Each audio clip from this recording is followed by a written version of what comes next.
Hi there, it's Jonathan here. This is 3420. We're reading the Book of Deuteronomy in 20 days.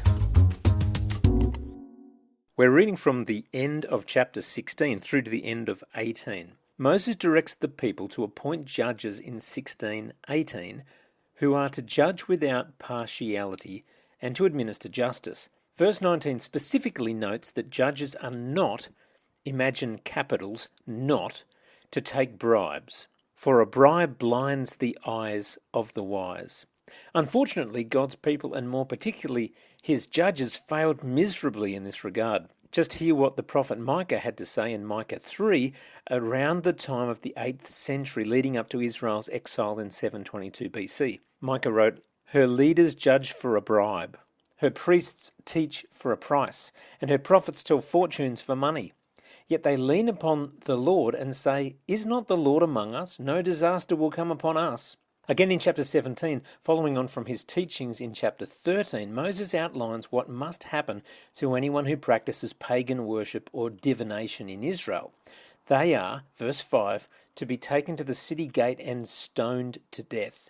The first stone being thrown from the one who accuses them of their sin. Verse 7, they are told the recurring refrain in this regard, "You must purge the evil from among you." Now you might wonder, okay, I get that the Lord is very strict on the surrounding nations and the holy war instructions to completely destroy the immoral, ungodly heathens so that their spirituality doesn't infect the people of God. But here, these are the people of God. These are God's chosen, beloved, treasured possession.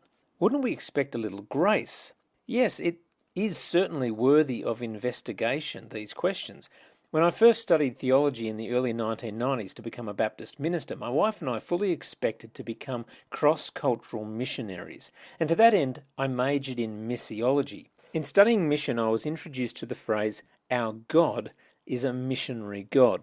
He sent his Son, who sent his Spirit, who sends his church to reach the lost. Cross-cultural missionaries spend much of their time, at least at the start, trying to understand the host culture into which they have been sent. Every culture has its unique nuances, strengths and weaknesses.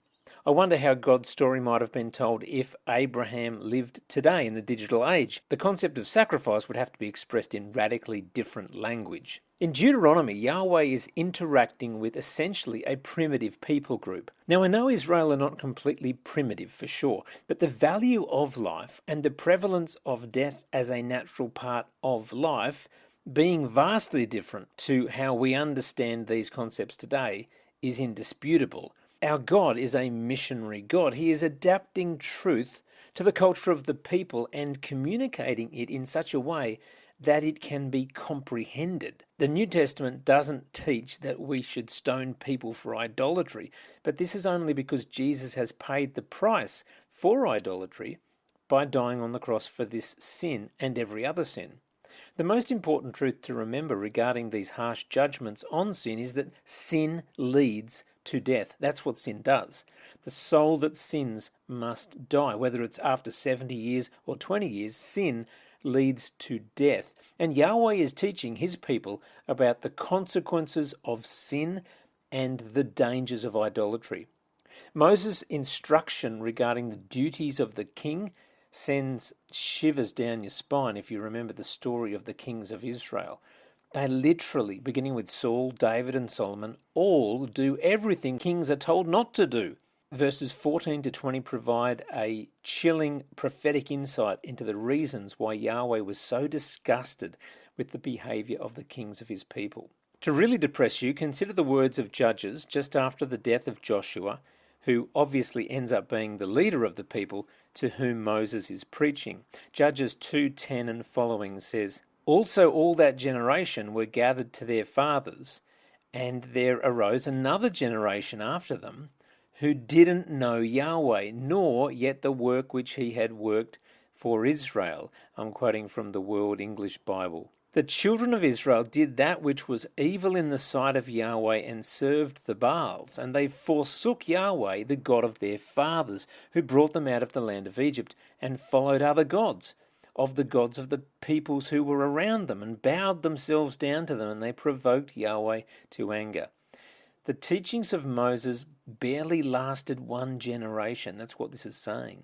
As we read the book of Deuteronomy, may we take note of the warnings and the important aspects of our faith that we are to remember.